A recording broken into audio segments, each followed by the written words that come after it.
Okay, so Carla, this month, no, ngayon ay talagang pinagdiriwang natin or talagang parang nasa actions natin yes. ngayon kasi maraming campaigns sa iba't ibang hospitals ngayon regarding Prostate Cancer Awareness Month. Kaya alam mo naman, welcome sa mga guys. Isa to sa pinaka-kinakatakutan naming sakit, yung prostate cancer. Kaya naman ngayong umaga, pag-uusapan natin, papalawigin pa natin information drive regarding this matter. Kaya ngayong umaga mga boss, mapalad tayo ng mga kakausap natin. Unang-una, ang presidente ng Philippine Urological Association, walang iba kundi si Dr. Ulysses Cuanico. Good morning, sir. Good morning, Jules. Good morning, Carla. Kasama rin natin ang chairman ng Committee on Prostate Cancer Awareness Campaign, walang iba kundi si Dr. Samuel Erastorza.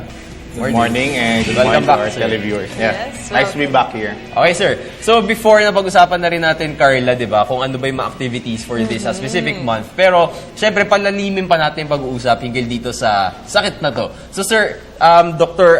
Ulysses, ano ba yung prostate cancer para sa lahat ng mga boss natin? Siguro na familiarize na tayo sa location ng prostate cancer. Isang organ ito na sa ilalim ng pantog na kailangan ng mga lalaki dahil siya yung nagpapatagdag ng fluid dun sa seminal fluid. Siya nagbibigay ng mga nutrients sa sperm cells pag nagre-release na ang semilia. So, after the age of 40, yung prostate na organ nagkakaroon ng enlargement.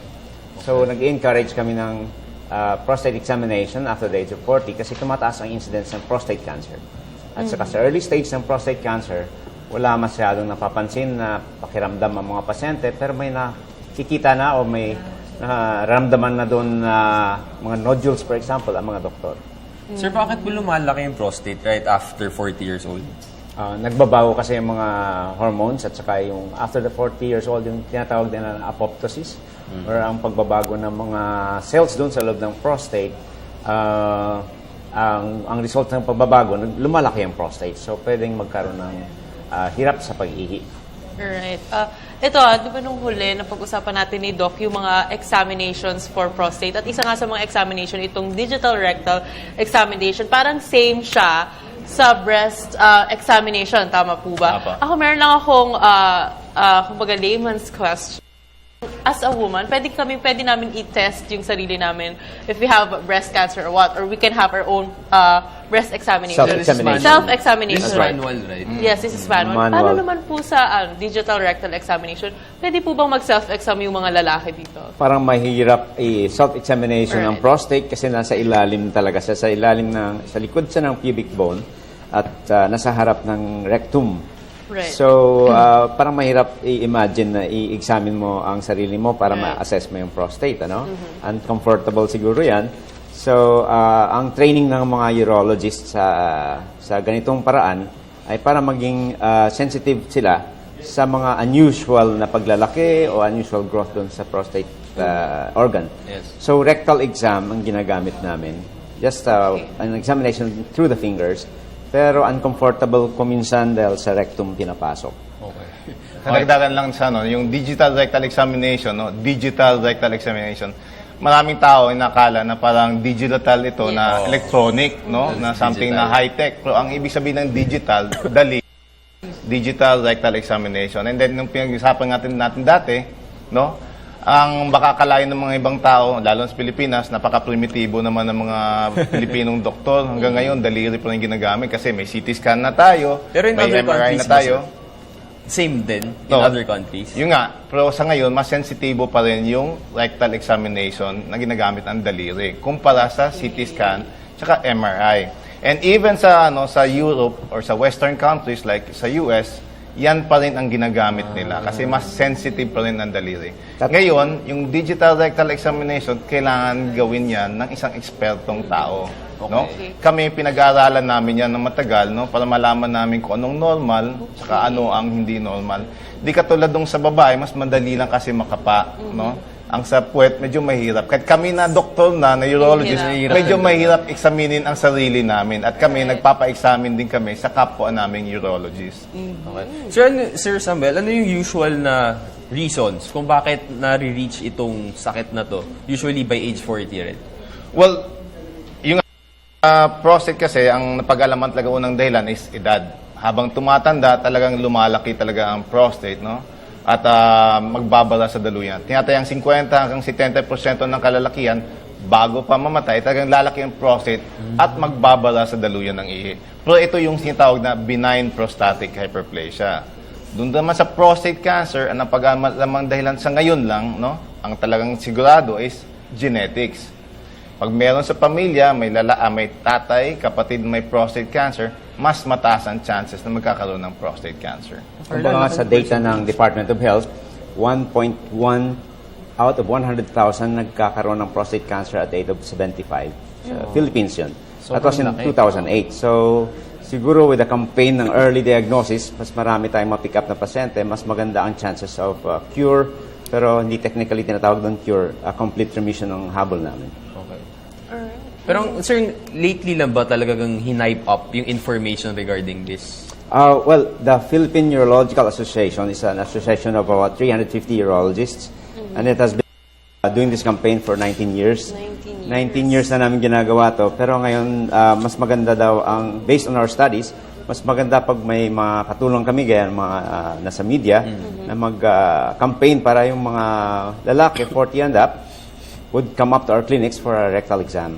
Right. Ako naman gusto ko lang itanong, no, since maraming ang kalalakihan na tinatamaan nitong prostate cancer, dito po ba sa ating bansa, gaano po bang karaming kalalakihan tinatamaan ng ganitong sakit?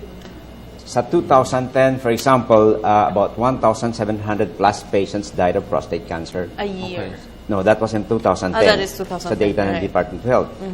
Ngayon, ginagawa nga namin na mas ma-systematic ang pag-document ng mga cancer cases na ito sa prostate para mas maganda ang data natin. So maybe in the next few years, we'll come up with a very comprehensive data para mas malaman ng mamamayan kung ano talaga ang incidence ng prostate cancer sa Philippines. Okay. Dr. Samuel, meron ba tayong mga pwedeng ma-determine na symptoms? Well, una, Early stage. no, yung as I've said dati, tatlong klase ang ang paglaki ng prostate.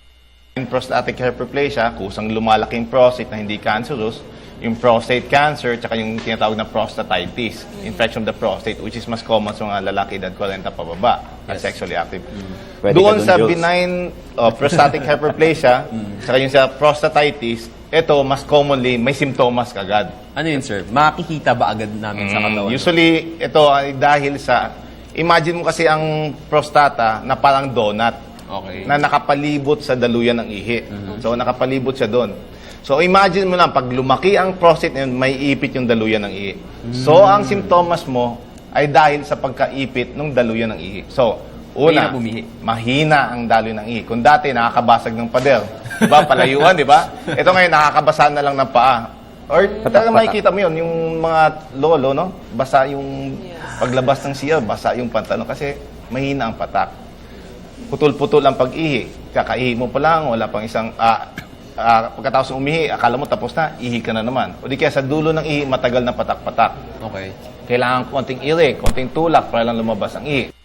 Iba talagang tinutulak nila ng tiyan para lang lumabas ang ihi. Pinipwersa talaga. Pagkatapos umihi, pakiramdam nila may natitira pero hindi ubos. Then, sa gabi, ilang beses na igising para lang umihi. Iba, 5 beses, 10 beses. No? Kaya kita mo, laki na ng eye bags na, bugnutin na si tatay kasi walang tulog. And then, madalas ng pag-ihi, kakaihi pa lang, wala pang 30 minutos, napapaihi na naman. O di kaya, hindi kayang pigilan ang pag-ihi. Normally, pag naihi isang lalaki, katabi mo isang magandang babae katulad niya, no? Pipigilan mo, di ba? Kaya mo pigilan yon. Para lang tumagal ka sa katabi ng babae. Pero pag may prostate problem ka, hindi mo kaya minsan pigilan ang pag-ihi. Pipigilan mo, lalabas siya magtutulo-tulo. Okay. Ang iba talaga, hindi naaabot sa CR, talagang may pumapatak-patak na o lumalabas na talaga ang ihi. Alright. And dagdag lang, kung malala na talaga yung yung pagbabara, maaring hindi na makaihi. Now, punta naman tayo doon sa prostate cancer. Ang prostate cancer naman baliktad. Usually wala siyang simptomas. Early stages. Early stage. Lalo na pag maliit pa lang yung cancer, tuldok pa lang, no, maliit pa lang. Hindi mo kung mararamdaman. saan natin mahuli ang prostate cancer kasi pag nahuli natin ang prostate cancer sa ganong stage, mataas ang cure rate o mataas ang chances na hindi na siya babalik kapag ginamot mo. Pag ang prostate cancer, pag may simptomas na, usually dahil malaki na ang cancer, nagbabara na sa daluyan ng ihi. At sa panahon na yon, mataas ang chances na kalat na siya o advanced na siya At sa ganong stage, medyo mahina-hina na ang laban. Okay. Ayan, so at least ang dami natin bagong updates ulit, no? Sir, as we end our interview, Sir Ulysses, could you update the boss, yung mga audience natin, kung ano po yung mga nangyari dun, especially this Nung Father's Day, di ba? Tama. Yes, yung mga boss, siguro nakita niyo yung 74 DRE centers natin all over the country na nagbigay ng free clinics para sa inyo. And ang maganda dito sa nangyari sa mga clinics namin ay hindi lang prostate cancer screening ang ginawa. As a Father's Day offering ng PUA, nagbigay kami ng free clinic para sa inyong prostate screening at saka sa inyong other problems related to urologic health, sa men's health, even sexual dysfunction at saka urinary stone, infections, nabigay na rin sila ng free clinics. So pasalamat kami sa mga members ng PUA na nag-support ng ganito, nagpunta, nag-absent sa mga clinics nila or even their private clinics. They open it up to the public para magbigay ng free consultations sa lahat ng mga lalaki na magpunta sa clinic nila noong June 14. So, thank you very much, members ng PUA. Okay. Okay, Sir Samuel, siguro invite our the Filipino people, especially yung mga kalalakihan, kung paano syempre sila makakagawa ng aksyon as early as now para syempre mapigilan to. Well, una nga, kailangan natin, yung panlaban natin is yung kaalaman natin tungkol sa prostate. Una, dapat alam ng mga kalakihan na may tinatawag na prostate. At pagkapanganak pa lang ng lalaki, may prostate ka na. At dapat, pag tungtong ng 40, meron o walang simptomas, dapat nagpapatingin na sila. Kasi sa ngayon, ang panglaban lang talaga natin against prostate cancer is ma-detect ito na maaga at magamot na maaga. Okay, thank you so much, sir. Ayan, no, Carla, marami naman tayong bagong updates. So sana lahat ng mga kalalakihan sa buong Pilipinas para maiwasan to as early as now, lalo na yung mga daddies natin, di ba? Since kaka-Father's Day man lang, di ba? So talaga magpa-check up. So, nakasama natin muli ang presidente ng Philippine Urological Association, walang iba kundi si Dr. Ulysses Cuanico, at ang chairman ng Committee on Prostate Cancer Awareness Campaign, walang iba kundi si Dr. Samuel Irastorza. Thank you so much. Thank you, Jules and Carla. Thank you so much.